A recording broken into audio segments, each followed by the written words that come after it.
Wow, இது யாரோ எனக்காக வச்சிருக்காங்க போலன்னு நினைச்சு ஒரே தாவு தாவினான். மரத்தோடு மரத்து வச்சிருந்த பெரிய வேட்டைக்கார வலை முழுக்க சிங்கத்தை சுற்றி இறுக்கிடுச்சு. ராஜசிங் எத்தனை தடவை கர்ஜித்தாலும் அடித்தாலும் வலை கிளியல.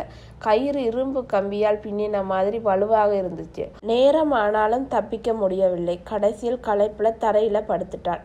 யாராவது உதவி பண்ணுங்க, என்னால முடியலன்னு மெதுவாக முணங்கினான். முதல் தடவையாக அவன் வாயிலிருந்து அந்த வார்த்தைகள் வந்துச்சு. அதே நேரம் அங்கு ஒரு சின்னஞ்சிறு எலி ஓடி வந்துச்சு. பெயர் சிட்டு.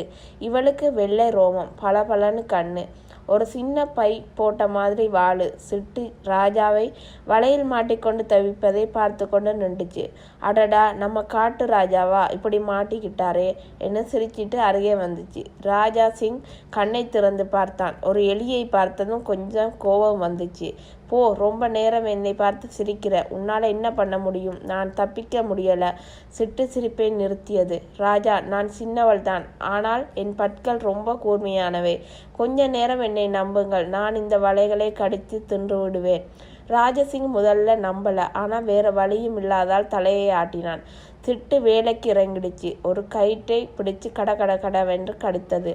கடித்து கிழித்தெடுத்தது. ஒவ்வொரு கயிறும் கிழிந்து விழுந்தது. சிங்கின் உடம்பு கொஞ்சம் கொஞ்சமாக விடுதலை ஆச்சு. கடைசி கயிறு கிழிஞ்சதும் படார்ந்த சிங்கம் வெளியே வந்தான். ஒரே கர்ஜனை, காடே அதிர்ந்துச்சு. ஆனா அந்த கர்ஜனையோடு சிங்கன் குடிஞ்சு கொண்டு சிட்டுக்கு எலியை பார்த்து முன்பக்கத்தில் தூக்கி மெதுவாக மூக்கின் மேலே வைத்தான். சிட்டு, நீ இல்லைனா இன்னைக்கு நான் செத்திருப்பேன். நான் எப்போதும் உன்னை சின்னவன்னு நினைச்சேன். இன்னைக்கு நீ எனக்கு உயிர் கொடுத்திருக்க.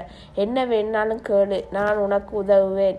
நான் ஒரு நாளும் உன்னை மறக்க மாட்டேன். சிட்டு சிரிச்சு கொண்டு ராஜா. இந்த கதையை முழுவதுமாக கேட்க ரிலேட்டட் வீடியோவிலையும் டிஸ்கிரிப்ஷன்லையும் லிங்க் கொடுத்துருக்கேன், போய் செக் பண்ணி பாருங்கள்.